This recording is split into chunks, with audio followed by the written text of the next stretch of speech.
The Adventures of Huckleberry Finn by Mark Twain. Chapter 41. The doctor was an old man, a very nice, kind-looking old man when I got him up.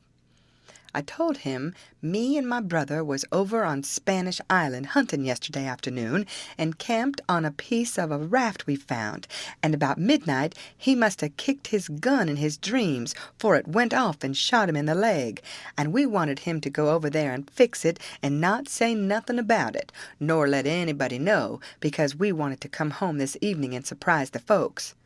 "Who is your folks?" he says. "The Phelpses down yonder." "Oh," he says, and after a minute he says, "How'd you say he got shot?" "He had a dream," I says, "and it shot him." "Singular dream," he says. So he lit up his lantern and got his saddlebags, and we started. But when he sees the canoe, he didn't like the look of her, said she was big enough for one, but didn't look pretty safe for two. I says, "Oh, you needn't be afeard, sir. She carried the three of us easy enough." "What three?" "Why, me and Sid and the guns. That's what I mean." "Oh," he says. But he put his foot on the gunwale and rocked her, and shook his head, and said he'd reckoned he'd look around for a bigger one. But they was all locked and chained, so he took my canoe and said for me to wait till he come back, or I could hunt around further, or maybe I better go down home and get them ready for the surprise if I wanted to. But I said I didn't, so I told him just how to find the raft, and then he started. I struck an idea pretty soon. I says to myself, supposin' he can't fix that leg just in 3 shakes of a sheep's tail, as the saying is. Supposin' it takes him 3 or 4 days. What are we going to do? Lay around there till he lets the cat out of the bag? No, sir. I know what I'll do. I'll wait, and when he comes back, if he says he's got to go any more, I'll get down there too, if I swim, and we'll take and tie him, and keep him, and shove out down the river, and when Tom's done with him, we'll give him what it's worth, or all we got, and then let him get ashore." So then I crept into a lumber pile to get some sleep, and next time I waked up the sun was way up over my head. I shot out and went for the doctor's house, but they told me he'd gone away in the night some time or other and weren't back yet. Well, thinks I, that looks powerful bad for Tom, and I'll dig out for the island right off. So away I shoved and turned the corner and nearly rammed my head into Uncle Silas's stomach. He says, "Why, Tom, where you been all this time, you rascal?" "I hain't been nowheres," I says, "only just hunting for the runaway nigger, me and Sid." "Why, wherever did you go?" he says. "Your aunt's been mighty uneasy." "She needn't," I says, "because we was all right. We followed the men and the dogs, but they outrun us, and we lost them. But we thought we heard them on the water, so we got a canoe and took out after them and crossed over, but couldn't find nothing of them. So we cruised along up shore till we got kind of tired and beat out, and tied up the canoe and went to sleep, and never waked up till about an hour ago. Then we paddled over here to hear the news, and Sid's at the post office to see what he can hear, and I'm a-branching out to get something to eat for us, and then we're going home." So then we went to the post office to get Sid, but just as I suspicioned, he weren't there. So the old man, he got a letter out of the office, and we waited a while longer, but Sid didn't come. So the old man said, "Come along, let Sid foot it home, or canoe it," when he got done fooling around. But we would ride. I couldn't get him to let me stay and wait for Sid, and he said there weren't no use in it, and I must come along and let Aunt Sally see we was all right. When we got home, Aunt Sally was that glad to see me she laughed and cried both, and hugged me, and give me one of them lickings of hern that don't amount to shucks, and said she'd serve Sid the same when he come. And the place was plumb full of farmers and farmers' wives to dinner, and such another clack a body never heard. Old Mrs. Hotchkiss was the worst. Her tongue was a-going all the time. She says, "Well, Sister Phelps, I've ransacked that air cabin over, and I believe the nigger was crazy. I says to Sister Damrell, didn't I, Sister Damrell? Sell, he's crazy. Sell, them's the very words I said. You all hearn me. He's crazy, Sell. Everything shows it. Sell, look at that air grindstone. Sell, want to tell me 'any creature 'tis in his right mind's going to scrabble all them crazy things onto a grindstone. Sell, here's sich and sich a person busted his heart, and here's so-and-so pegged along for 37 year and all that, natural son of Louis somebody, and sich everlasting rubbage. He's plumb crazy, Sell. It's what I says in the first place, it's what I says in the middle, and it's what I says last, and all the time. The nigger's crazy. Crazy's Nebuchadnezzar, Sell. And look at that air ladder made out on rags, Sister Hotchkiss, says old Mrs. Damrell. What in the name of goodness could he ever want of? The very words I was saying no longer ago than this minute to Sister Utterback, and she'll tell you so herself. She, look at that air rag ladder, she, and Sell, yes, look at it, Sell. What could he a wanted of it, Sell? She, Sister Hotchkiss, she. But how in the nation they'd ever get that grindstone in there anyway, and who dug that air hole, and who— My very words, Brer Penrod, I was a-sayin', pass that air sasser of molasses, won't ye? I was a-sayin' to Sister Dunlap just this minute, how did they get that grindstone in there, sir? Without help, mind you, without help. That's where 'tis. Don't tell me, sir. There was help, sir, and there was a plenty help too. So there's been a dozen a helping that nigger, and I lay I'd skin every last nigger on this place, but I'd find out who done it, sir. And moreover, sir, a dozen, says you. 40 couldn't have done everything that's been done. Look at them case knife saws and things, how tedious they've been made. Look at that bed legs sawed off with 'em. A week's work for 6 men. Look at that nigger made out of straw on the bed, and look at— You may well say it, Brer Hightower. It's just as I was saying to Brer Phelps, his own self. Say, what do you think of it, Sister Hotchkiss? Say, think of what, Brer Phelps? So, think of that bed leg sawed off that-a-way. Say, think of it. So, I lay it never sawed itself off so. Somebody sawed it so. That's my opinion. Take it or leave it. It mayn't be no count so, but such as 'tis, it's my opinion so. And if anybody can start a better one, so let him do it. So that's all.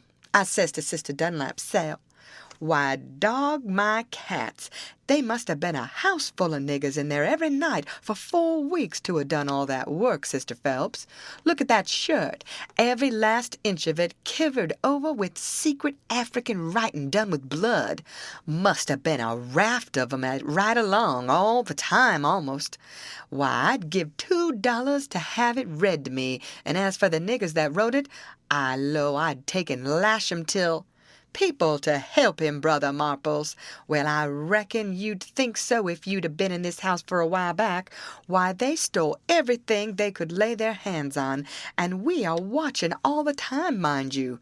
They stole that shirt right off of the line, and as for that sheet, they made the rag ladder out of that. Ain't no telling how many times they didn't steal that, and flour, and candles, and candlesticks, and spoons, and the old warming pan, and most 1,000 things that I disremember now, and my new calico dress, and me and Silas and my Sid and Tom on the constant watch day and night, as I was a-telling you, and not a one of us could catch hide, nor hair, nor sight, nor sound of them, and here at the last minute, lo and behold, they slides right in under our noses and fools us, and not only fools us, but the Injun Territory robbers too, and actually gets away with that nigger safe and sound, and that with 16 men and 22 dogs right on their very heels at that very time.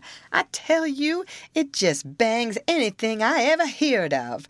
Why, sperrits couldn't have done better and been no smarter, and I reckon they must have been sperrits, because you know our dogs, and there ain't no better. Well, them dogs never even got on the track of 'em once. You explain that to me if you can, any of you.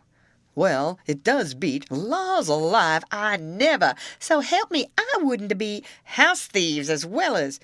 Goodness gracious sakes, I'd have been afeard to live in such a. Afraid to live? Why, I was that scared I doesn't hardly go to bed or get up or lay down or sit down, Sister Ridgway.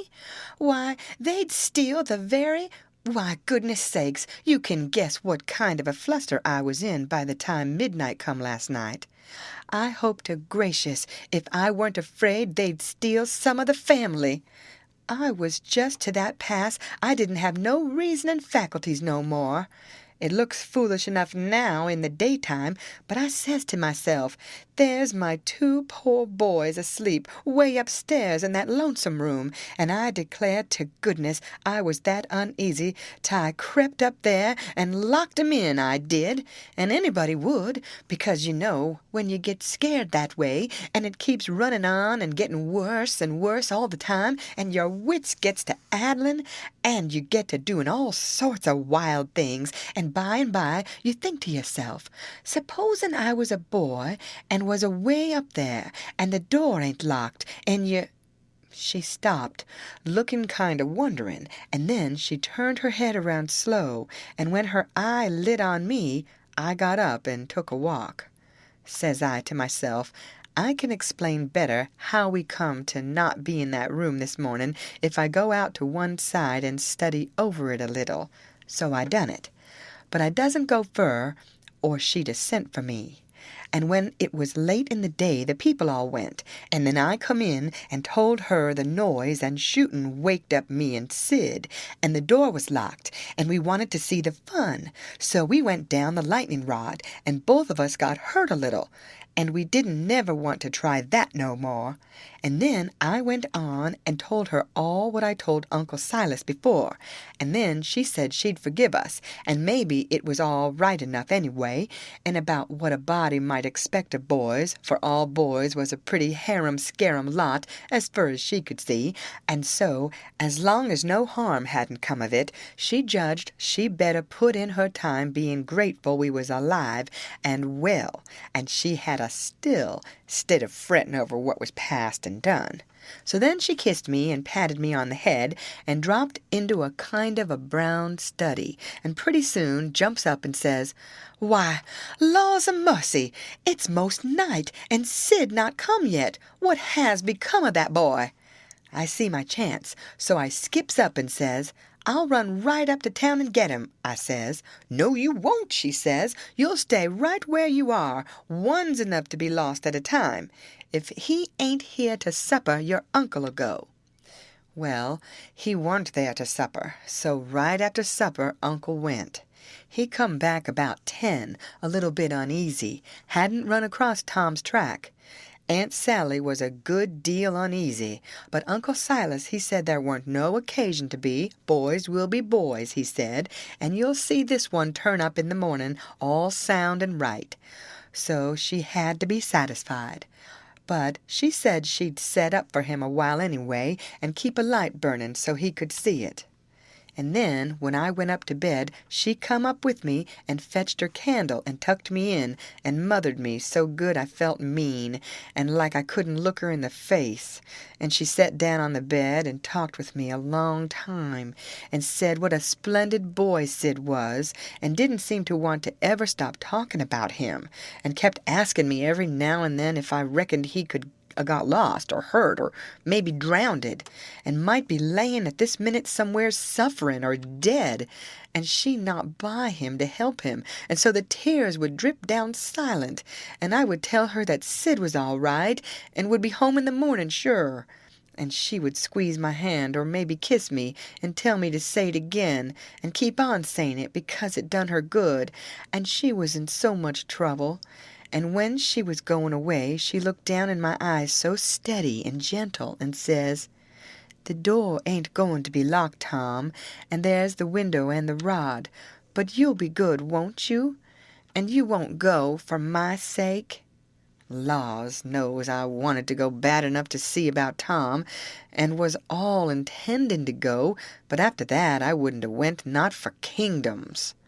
But she was on my mind, and Tom was on my mind, so I slept very restless. And twice I went down the rod away in the night and slipped around front, and see her settin' there by her candle in the window with her eyes towards the road, and the tears in them, and I wished I could do something for her, but I couldn't, only to swear that I wouldn't never do nothing to grieve her any more. And the third time I waked up at dawn and slid down, and she was there yet, and her candle was most out, and her old gray head was resting on her hand, and she was asleep. End of chapter. Read by Lorraine Montgomery for Lit2Go on the web at fcit.usf.edu.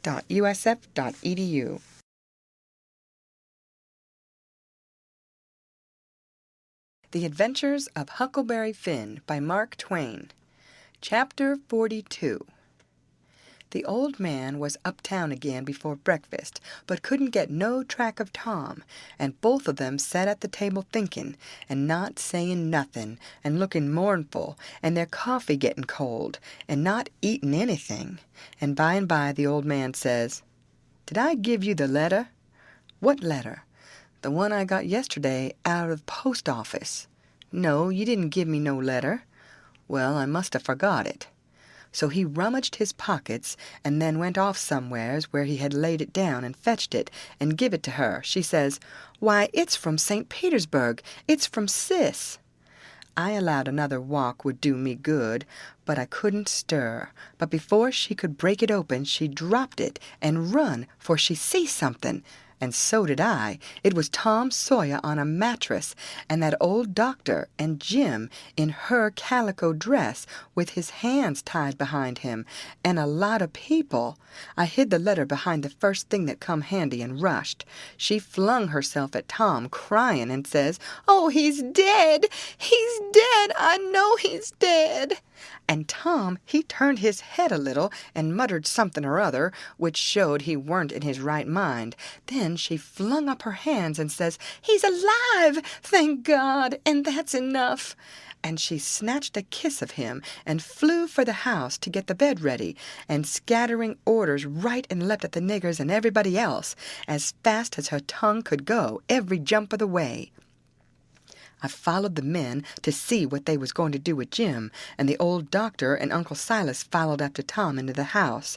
The men was very huffy, and some of them wanted to hang Jim for an example to all the other niggers around there, so they wouldn't be trying to run away like Jim done, and making such a raft of trouble, and keeping a whole family scared most to death for days and nights. But the others said, "Don't do it. It wouldn't answer at all. He ain't our nigger, and his owner would turn up and make us pay for him, sure." So that cooled them down a little, because the people that's always the most anxious for to hang a nigger that hain't done just right is always the very ones that ain't the most anxious to pay for him when they've got their satisfaction out of him. They cussed Jim considerable, though, and give him a cuff or two side of the head once in a while, but Jim never said nothing, and he never let on to know me, and they took him to the same cabin, and put his own clothes on him, and chained him again, and not to no bed leg this time, but to a big staple drove into the bottom log, and chained his hands too and both legs, and said he warn't to have nothing but bread and water to eat after this till his owner come, or he was sold at auction because he didn't come in a certain length of time, and filled up our hole, and said a couple of farmers with guns must stand watch around about the cabin every night, and a bulldog tied to the door in the daytime. And about this time they was through with the job, and was tapering off with a kind of general goodbye cussin', and then the old doctor comes and takes a look and says, "Don't be no rougher on him than you're obleeged to, because he ain't a bad nigger. When I got to where I found the boy, I see I couldn't cut the bullet out without some help, and he warn't in no condition for me to leave to go and get help. And he got a little worse and a little worse, and after a long time he went out of his head and wouldn't let me come a-nigh him any more, and said if I chalked his raft he'd kill me, and no end of wild foolishness like that. And I see I couldn't do anything at all with him, so I says, I got to have help somehow. And the minute I says it, out crawls this nigger from somewheres and says he'll help, and he done it too, and done it very well. Of course I judged he must be a runaway nigger, and there I was, and there I had to stick right straight along all the rest of the day and all night. It was a fix, I tell you. I had a couple of patients with the chills, and of course I'd have liked to run up to town and see them, but I doesn't, because the nigger might get away, and then I'd be to blame. And yet never a skiff come close enough for me to hail. So there I had to stick plumb until daylight this morning, and I never see a nigger that was a better nuss or faithfuller, and yet he was risking his freedom to do it, and was all tired out too, and I see plain enough he'd been worked main hard lately. I like the nigger for that, I tell you, gentlemen. A nigger like that is worth $1,000, and kind treatment too. I had everything I needed, and the boy was doing as well there as he would have done at home. Better, maybe, because it was so quiet. But there I was, with both of 'em on my hands, and there I had to stick till about dawn this morning.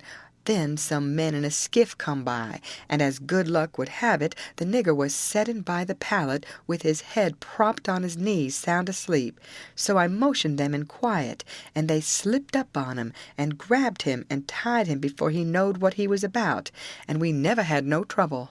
And the boy being in a kind of a flighty sleep too, we muffled the oars and hitched the raft on and towed her over very nice and quiet, and the nigger never made the least row nor said a word from the start. He ain't no bad nigger, gentlemen. That's what I think about him. Somebody says, "Well, it sounds very good, doctor, I'm obleeged to say." Then the others softened up a little too, and I was mighty thankful to that old doctor for doing Jim that good turn, and I was glad it was according to my judgment of him too, because I thought he had a good heart in him, and was a good man the first time I seen him. Then they all agreed that Jim had acted very well, and was deserving to have some notice took of it, and reward. So every one of them promised, right out and hearty, that they wouldn't cuss him no more. Then they come out and locked him up. I hoped they was going to say he could have one or two of the chains took off, because they was rotten heavy, or could have meat and greens with his bread and water. But they didn't think of it, and I reckoned it weren't best for me to mix in, but I judged I'd get the doctor's yarn to Aunt Sally somehow or other as soon as I'd got through the breakers that was laying just ahead of me. Explanations, I mean, of how I forgot to mention about Sid being shot when I was telling how him and me put in that dratted night paddling around hunting the runaway nigger. But I had plenty time. Aunt Sally, she stuck to the sick room all day and all night, and every time I see Uncle Silas mooning around I dodged him. Next morning I heard Tom was a good deal better, and they said Aunt Sally was gone to get a nap.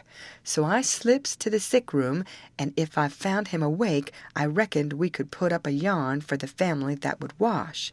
But he was sleeping, and sleeping very peaceful too, and pale, not fire-faced the way he was when he come. So I set down and laid for him to wake. In about half an hour Aunt Sally comes gliding in, and there I was, up a stump again. She motioned me to be still, and set down by me and begun to whisper, and said we could all be joyful now, because all the symptoms was first rate, and he'd been sleeping like that for ever so long, and looking better and peacefuller all the time, and 10 to 1 he'd wake up in his right mind. So we set there watching, and by he stirs a bit, and opened his eyes very natural, and takes a look and says, "Hello! Why, I'm home! How's that? Where's the raft?" "It's all right," I says. "And Jim?" "The same," I says, but couldn't say it pretty brash. but he never noticed, but says, "Good, splendid. Now we're all right and safe. Did you tell Auntie?" I was going to say yes, but she chipped in and says, "About what, Sid?" "Why, about the way the whole thing was done." "What whole thing?" "Why, the whole thing. There ain't but one. How we set the runaway nigger free, me and Tom." "Good land! Set the What is the child talking about? Dear, dear, out of his head again." "No, I ain't out of my head. I know all what I'm talking about. We did set him free, me and Tom. We laid out to do it, and we done it. And we done it elegant, too. He'd got a start, and she never checked him up, just set and stared and let him clip along, and I see it weren't no use for me to put in. Why, Auntie, it cost us a power of work, weeks of it, hours and hours every night, whilst you was all asleep. And we had to steal candles, and the sheet, and the shirt, and your dress, and spoons, and tin plates, and case knives, and the warming pan, and the grindstone, and flour, and just no end of things. And you can't think what work it was to make the saws, and pens, and inscriptions, and one thing or another. And you can't think half the fun it was. And we had to make up the pictures of coffins and things, and anonymous letters from the robbers, and get up and down the lightning rod, and dig the hole into the cabin, and made the rope ladder, and send it in cooked up in a pie, and send in spoons and things to work with in your apron pocket. Mercy sakes! And load up the cabin with rats and snakes and so on for company for Jim. And then you kept Tom here so long with the butter in his hat that you come near spilling the whole business, because the men come before we was out of the cabin, and we had to rush, and they heard us and let drive at us.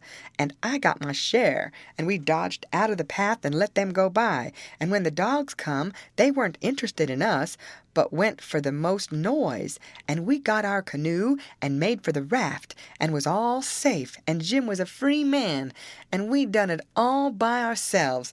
And wasn't it bully, Auntie? Well, I never heard the likes of it in all my born days. So it was you little rapscallions, that's been making all this trouble, and turned everybody's wits clean inside out, and scared us almost to death. I've as good a notion as ever I had in my life to take it out of you this very minute. To think here I've been night after night. You just get well once, you young scamp, and I lay I'll tan the old Harry out of both of ye." But Tom, he was so proud and joyful, he just couldn't hold in, and his tongue just went it, she a-chipping in and spitting fire all along, and both of them going it at once, like a cat convention, and she says, "Well, you'll get all the enjoyment you can out of it now, for mind I tell you, if I catch you meddling with him again—" "Meddling with who?" Tom says, dropping his smile and looking surprised. "With who? Why, the runaway nigger, of course. Who'd you reckon?" Tom looks at me very grave and says, "Tom, didn't you just tell me he was all right? Hasn't he got away?" "Him?" says Aunt Sally. "The runaway nigger? 'Deed he hasn't. They've got him back safe and sound, and he's in that cabin again on bread and water, and loaded down with chains till he's claimed or sold." Tom rose square up in bed, with his eye hot, and his nostrils opening and shutting like gills, and sings out to me, "They hain't no right to shut him up. Shove! And don't you lose a minute. Turn him loose. He ain't no slave. He's as free as any creature that walks this earth." What does the child mean? "I mean every word I say, Aunt Sally, and if somebody don't go, I'll go. I've known him all his life, and so has Tom there. Old Miss Watson died 2 months ago, and she was ashamed she ever was going to sell him down the river, and said so, and she set him free in her will." "Then what on earth did you want to set him free for, seeing he was already free?" "Well, that is a question, I must say, and just like women. Why, I wanted the adventure of it, and I'd a waded neck deep in blood to—" "Goodness alive! Aunt Polly!" If she weren't standing right there, just inside the door, looking as sweet and contented as an angel half full of pie, I wish I may never. Aunt Sally jumped for her and most hugged the head off of her and cried over her, and I found a good enough place for me under the bed, for it was getting pretty sultry for us, seemed to me, and I peeped out, and in a little while Tom's Aunt Polly shook herself loose and stood there looking across at Tom over her spectacles, kind of grinding him into the earth, and then she says, "Yes, you better turn your head away. I would if I was you, Tom." "Oh, dearie me," says Aunt Sally. "Is he changed so? Why, that ain't Tom, it's Sid. Why, where is Tom? He was here a minute ago." "You mean, where's Huck Finn? That's what you mean. I reckon I hain't raised such a scamp as my Tom all these years not to know him when I see him." "That would be a pretty howdy-do. Come out from under that bed, Huck Finn." So I done it, but not feeling brash. Aunt Sally, she was one of the mixed-uppest looking persons I ever see, except one, and that was Uncle Silas, when he come in and they told it all to him. It kind of made him drunk, as you may say, and he didn't know nothing at all the rest of the day, and preached a prayer-meeting sermon that night that gave him a rattling reputation, because the oldest man in the world couldn't have understood it. So Tom's Aunt Polly, she told all about who I was and what, and I had to up and tell how I was in such a tight place that when Mrs. Phelps took me for Tom Sawyer, she chipped in and says, "Oh, go on and call me Aunt Sally. I'm used to it now, and 'tain't no need to change." That when Aunt Sally took me for Tom Sawyer, I had to stand it. There weren't no other way, and I knowed he wouldn't mind, because it would be nuts for him, being a mystery, and he'd make an adventure out of it, and be perfectly satisfied. And so it turned out, and he let on to be Sid, and made things as soft as he could for me. And his Aunt Polly, she said Tom was right about old Miss Watson setting Jim free in her will, and so sure enough, Tom Sawyer had gone and took all that trouble and bother to set a free nigger free. And I couldn't ever understand before, until that minute and that talk, how he could help a body set a nigger free with his bringing up. Well, Aunt Polly, she said that when Aunt Sally wrote to her that Tom and Sid had come all right and safe, she says to herself, "Look at that now! I might have expected it, letting him go off that way without anybody to watch him. So now I got to go and traipse all the way down the river, 1,100 mile, and find out what that creature's up to this time, as long as I couldn't seem to get any answer out of you about it." "Why, I never heard nothing from you," says Aunt Sally. "Well, I wonder why. I wrote you twice to ask you what you could mean by Sid being here." "Well, I never got him, sis." Aunt Polly, she turns around slow and severe and says, "You, Tom." "Well, what?" he says, kind of pettish. "Don't you what me, you impudent thing. Hand out them letters." "What letters?" "Them letters. I be bound. If I have to take a hold of you, They're in the trunk. There, now. And they're just the same as they was when I got them out of the office. I hain't looked into them. I hain't touched them. But I knowed they'd make trouble, and I thought if you weren't in no hurry, I'd—" "Well, you do need skinning, there ain't no mistake about it. And I wrote another one to tell you I was coming, and I suppose No, it come yesterday. I hain't read it yet. But it's all right. I've got that one."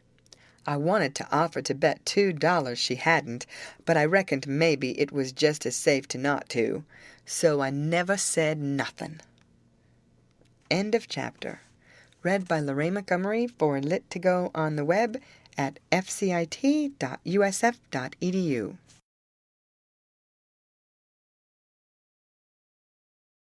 The Adventures of Huckleberry Finn by Mark Twain. Chapter the Last. The first time I catched Tom private, I asked him what was his idea time of the evasion. what it was he'd planned to do if the evasion worked all right and he managed to set a nigger free that was already free before, and he said what he had planned in his head from the start, if we got Jim out all safe, was for us to run him down the river on the raft and have adventures plumb to the mouth of the river, and then tell him about his being free, and take him back up home on a steamboat in style, and pay him for his lost time, and ride word ahead and get out all the niggers around, and have them waltz him into town with a torchlight procession and a brass band, and then he would be a hero, and so would we. But I reckoned it was about as well the way it was. We had Jim out of the chains in no time, and when Aunt Polly and Uncle Silas and Aunt Sally found out how good he helped the doctor nurse Tom, they made a heap of fuss over him, and fixed him up prime, and give him all he wanted to eat, and a good time, and nothing to do. And we had him up to the sick room and had a high talk, and Tom give Jim $40 for being prisoner for us so patient, and doing it up so good, and Jim was pleased most to death, and busted out and says, "Dah now, Huck, what I tell you? What I tell you up dar on Jackson Island? I told you I got a hairy breast, and what's de sign on it? And I told you I been rich onct, and going to be rich again, and it's come true, and here she is.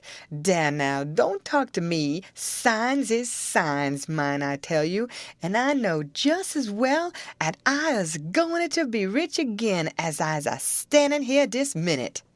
And then Tom, he talked along and says, "Let's all three slide out of here one of these nights and get an outfit and go for howling adventures amongst the Injuns over in the territory for a couple of weeks or two." And I says, "All right, that suits me. But I ain't got no money for to buy the outfit, and I reckon I couldn't get none from home, because it's likely Pap's been back before now and got it all away from Judge Thatcher and drunk it up." "No, he hain't," Tom says. "It's all there yet, $6,000 and more, and your Pap hain't ever been back since." "Hadn't when I come away anyhow." Jim says, kind of solemn, "He ain't a-comin' back no more, Huck." I says, "Why, Jim?" "Never mind why, Huck, but he ain't comin' back no more." But I kept at him, so at last he says, "Don't you 'member de house dat was floating down de river, and dey was a man in dar, kivered up, and I went in and uncovered him, and didn't let you come in? Well, den you kin git your money when you wants it, 'cause dat was him." Tom's most well now, and got his bullet around his neck on a watch guard for a watch, and is always seeing what time it is, and so there ain't nothing more to write about. And I am rotten glad of it, because if I'd a knowed what a trouble it was to make a book, I wouldn't a tackled it, and ain't a-going to no more. But I reckon I got to light out for the territory ahead of the rest, because Aunt Sally, she's going to adopt me and civilize me, and I can't stand it. I've been there before. The End. Read by Lorraine Montgomery for Lit to Go on the web at fcit.usf.edu.